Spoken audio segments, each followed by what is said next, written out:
Every pregnancy needs utmost care and attention. But certain pregnancies need a little extra attention. An Rh negative mother carrying an Rh positive baby is at increased risk of complications. BSV is at the forefront to ensure safe delivery in every Rh negative pregnancy.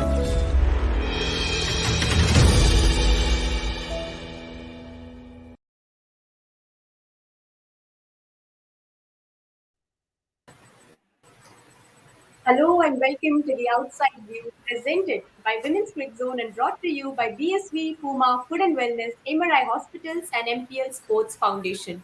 So before the start of the innings, did you expect anything less than domination? You probably didn't. The way Australia have carried themselves in this tournament so far, we knew something special was coming in.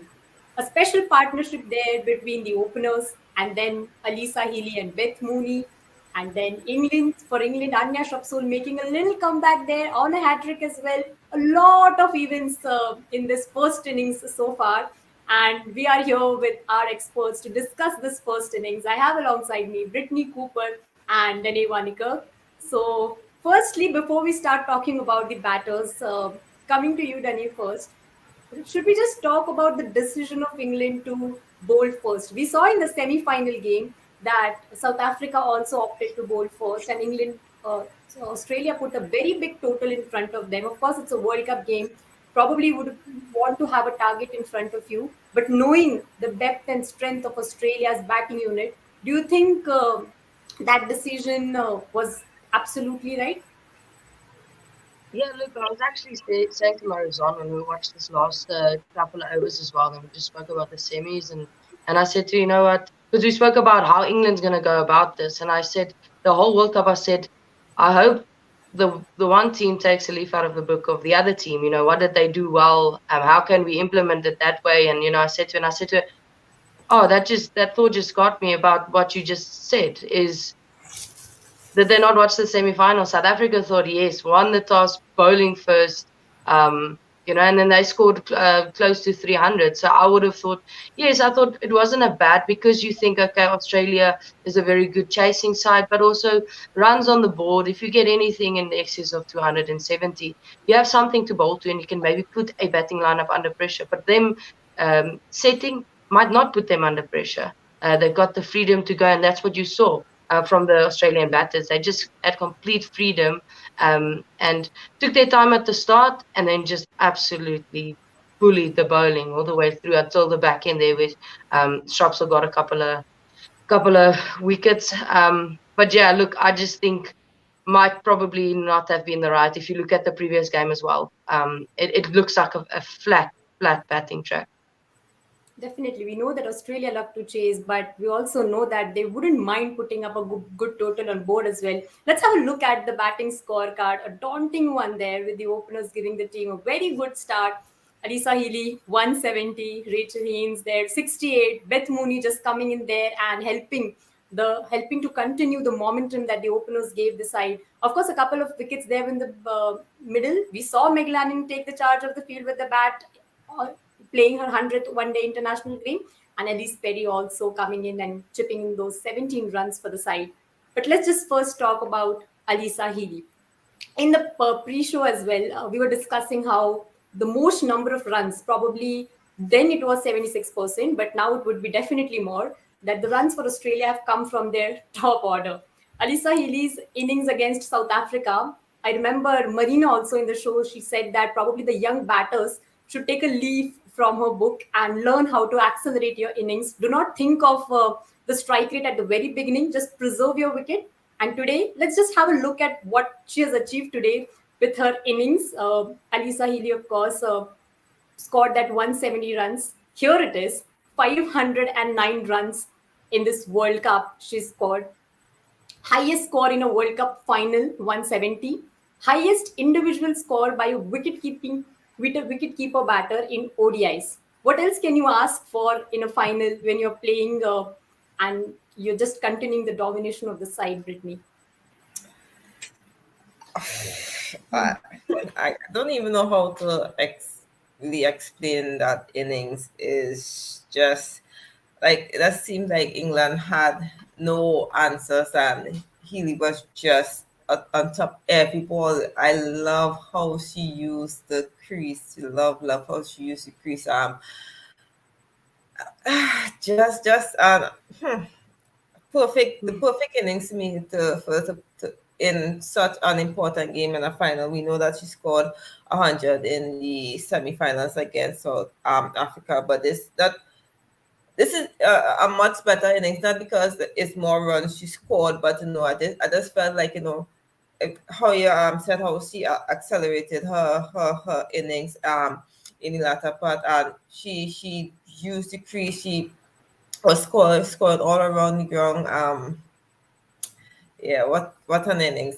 Not really much you could say to explain such an innings. I think everyone is just at how incredible that innings was. Of course, Danny played with her in the WBBL as well. What is that thing that she brings to the table? Because when we see that ever since she started opening the batting for Australia, we've seen an altogether different player in her and performing in pressure situations. Probably she loves to perform in the finals, and that's where the team needs you the most. And she's come and delivered for the side. And today, 357 is a huge total. Already, Australia have a big advantage to their side. Yeah, look, I think it's the freedom at the top. I think credit to management giving her probably that freedom of saying, you play your game, because when you come off like that. So I think the freedom at the top, as any batter that I guess that makes it, I guess, gives you a clear mind. What your role is, and you can execute that. So I think maybe that is the one thing, as you say, going up at the top, saying take on the bowlers, and we've seen in the past that she goes out playing high risk shots, but as I said, it takes one of those innings to put the team into 350 position, and I think that's what they want. And again, that's credit to the management of identifying what they want her to do, and obviously her saying, okay, well, that is what I want to do, and kind of back that. So yeah, yeah, it's a big match, and you want your seniors to step up, and stepping up by scoring 170. Yeah, again, just credit to the decisions that has been made. So yeah, a very good innings. Definitely a very good innings and one that we would cherish for a long time to come. And of course, Rachel Haynes as well. Both of them probably took their enough time, punished everything that wasn't a good ball. They punished it. They made sure that they give that strong foundation. 160 runs. Australia are the only team to have more 50 plus partnerships in this World Cup, Britney. Both of them, they did that against South Africa in the semi-finals as well. They've done it today as well, building those partnership. And of course, Rachel Haynes also looked so good on the field today. Yeah, as you mentioned before that, even when Australia lose a wicket, the batter that comes and continue to score at the rate that the previous batter left. Even look at the end of the scorecard, you look at Perry, McGrath, and even Lani, to the extent they were scoring at strike rate was over 100 to 200. So it just goes that they know how to accelerate at the right time, and they understand each other, and even though they wasn't in the wicket, and they was looking at the game and they understand what the pitch have to offer, and they just came out and display um that quality. Definitely. So we're talking about the Australia's batting unit. Let's just see the highest run getters of this World Cup so far. If we have a look at the top five highest run getters in this World Cup, four of them are from Australia. It's Alyssa Healy, Rachel Haynes, and Alyssa Healy. Of course, first it was Rachel Haynes with her innings, then Alyssa Healy overcome her in this very match. Laura Wolfart, of course, was in a terrific form. And then you have the skipper, Meg Lannon, and Beth Mooney, 330. This tells you a big story because the bowlers always have a little edge when Australia batted first. They have a lot of runs to defend, and the depth in the batting unit is something that Australia benefited in this World Cup so far. So, talking about England now, Dane, do you think it was only a sheer dominance from the Australian batters, or was there any concern area from the bowling unit? Probably we saw two catches being dropped, and when you're playing a World Cup final, of course, you wouldn't want that to happen. And both of them, Haynes and Healy, went on to score big. But do you think there should have been any change in the approach of bowling, or probably the line and lengths, or it was just too a good performance from the Australian batters? Okay. With that score, you have to say Australia was completely dominant. But I'm just looking at the lengths that they bowl early to Haynes. We all know that she's very good on the short ball, very, very good. And, they just erred a little bit shorter to her. You want to be a bit fuller attacking the stumps to her. So, yeah, I think there they got it wrong. And then yeah, look, Charlie Dean has been incredible, but if you look at how, and that's what I said, yes, there's two. Charlie Dean's not a big spinner of the ball. She's not a big turner. And also we saw in the previous games that maybe later it took a little bit more turn, but she's not a big turner of the ball, so it's not something that's going to trouble the batters as much. So you could see that Haynes was using her feet freely, accessing the offside very well. It's almost there was no doubt of the ball that's going to just turn miles past my bat. Type of thing. And also the pace she bowled, she bowled it up there. And the Australians love to use their feet, absolutely love to use their feet. So the moment you toss it up, they are up for the task. I have to give credit to the way they played Eccleston as well. Using her pace a little bit more, a little bit smarter than maybe other countries, using her pace a little bit more, and getting down on one knee, lapping, and all those things. It's hard to say what they could have done, right? Because as I said, that wicket looks flat as I've seen a wicket in a very long time. But that's cricket for you. And as a team in a final, you need to try and work out plans and assess the wicket as soon as possible. And if you can't do that against a very dominant Australian side, then you are going to be found wanting. So I think England should be a bit disappointed. Maybe had to go a bit more to their variations, taking the pace off, setting more square fields maybe. Just doing something different, saying, okay, we're going short and we're going to put a square field, keep the straights up and see, if we can maybe keep them quiet or go full, stuff like that. I just think, it just looked like, as Britney mentioned, they just looked like they had no answers. And, 350 is going to be a big target. But, again, just look at the way they started. Australia started slow and they built an innings.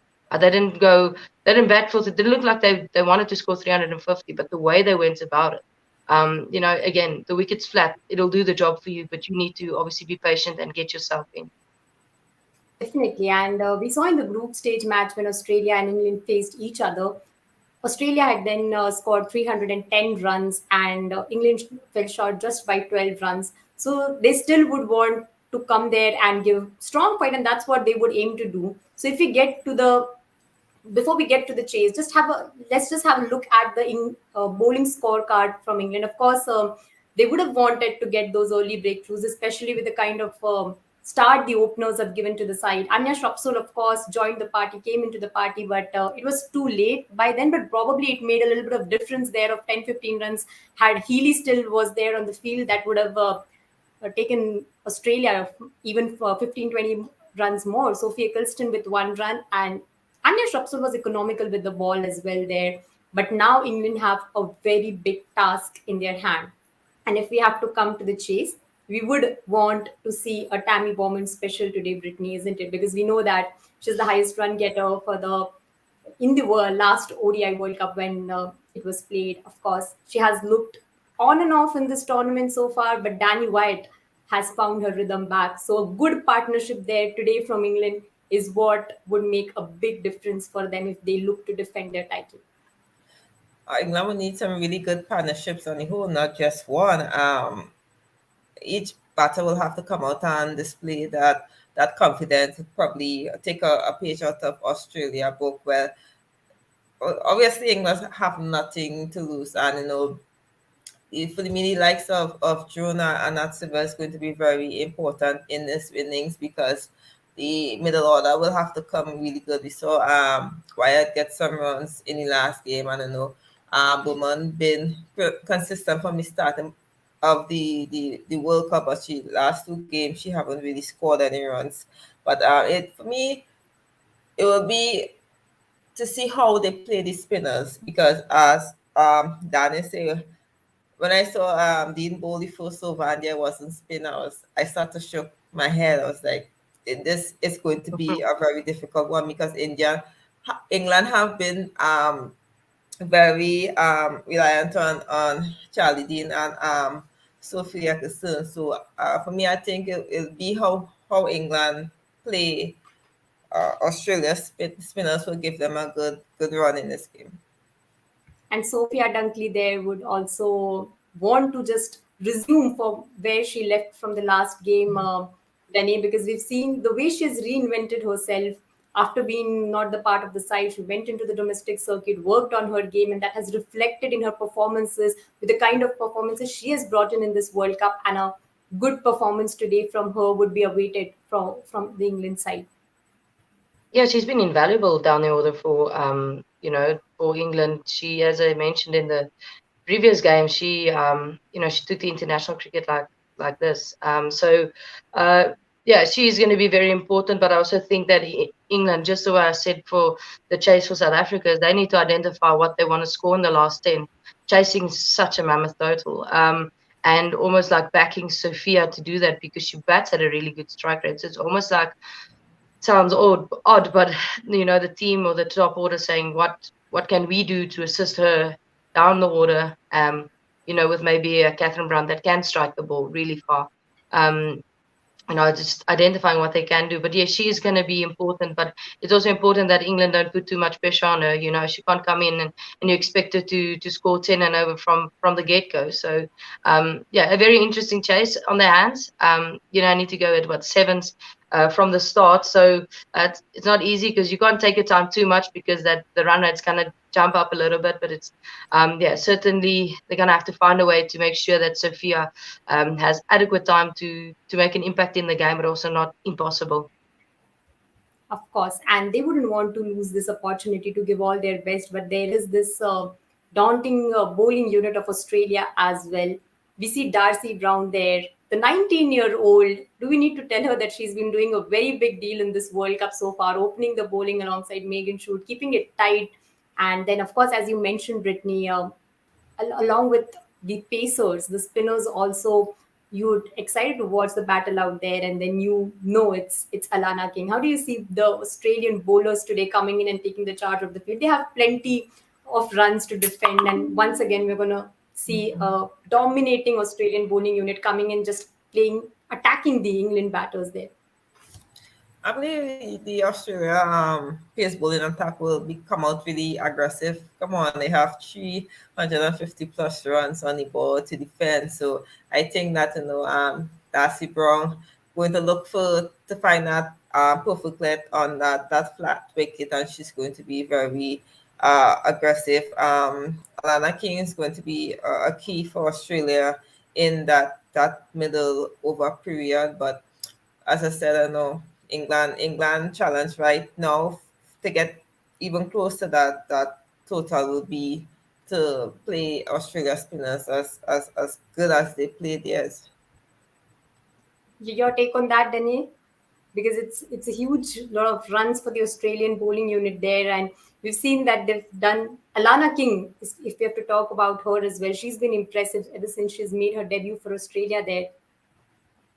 Yeah, I felt like it was overdue for Alana. She's been very good in domestic cricket for, in Australia for quite a while, and got lucky enough to spend a bit of time with her. She was in Marizon's team at the Scorchers, so had some really good chats with her about leg spin in general, and that kind of hope that she would be in the World Cup side, even though at the time I didn't think I was going to break my ankle, so I was a bit worried to face her. She's certainly not an easy bowler to face because of she's also a bit quicker through the air, a bit flatter as well, so you kind of in two minds to use your feet, as is the theme for the successful bowlers at this World Cup. But no, she's obviously going to be important. Das has been a good seed. Played with her at Adelaide Strikers. She's I don't think she understands how good she is. She's such a level-headed kid, just a fun kid to be around. So and then Megan Shute has been, incredible for a number of years. So no, they've got a very good bowling attack. But again, as both of us mentioned, it's important and imperative that England try and mimic what Australia did, take down their bankers. Their bankers. Lana King's going to be important, but if Siva can use her feet really well, that she does really well, very quick, put them under pressure. The way that they've been putting all the bowling lineups under pressure, it might see a different ball game because, we saw in the 2017 70, when Harman just put the bowlers under pressure a little bit, it was a different ball game. Yeah, I've seen more impossible things happen in my life, so I'm definitely not going to say it's impossible, but it's going to be a very, very difficult task. At the moment, the trophy is sitting in the Australian change room, in my opinion. Of course, and you would need a Alyssa Healy kind of a special performance coming in from one of the batters from the England side if they want to defend their total. Of course, they come from Ashes defeat as well, so they would want to settle the scores there. So let's just take quick predictions from you guys. Uh, it's going to be difficult for you, for both of you, of course.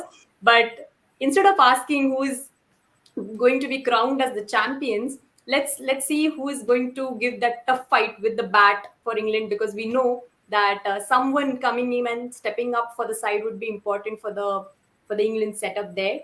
Who do you think is going to be that fighter from the England side today, Britney?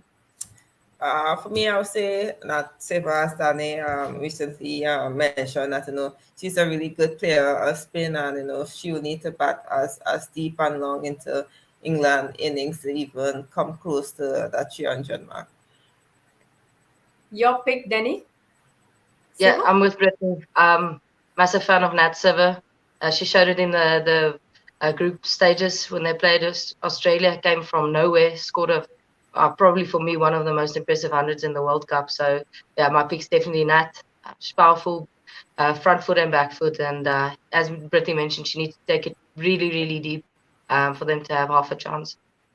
Of course, the game is not over until the last ball is bowled, and we're all excited to see how the second innings unfold. England would want to go there and express themselves. When we join you in the post-match, we'll of course have the champions of this World Cup. We've been waiting for this day since long. We've seen some eventful things in the first innings, hoping to see something like that in the second innings as well, and we'll join you for the post-match show.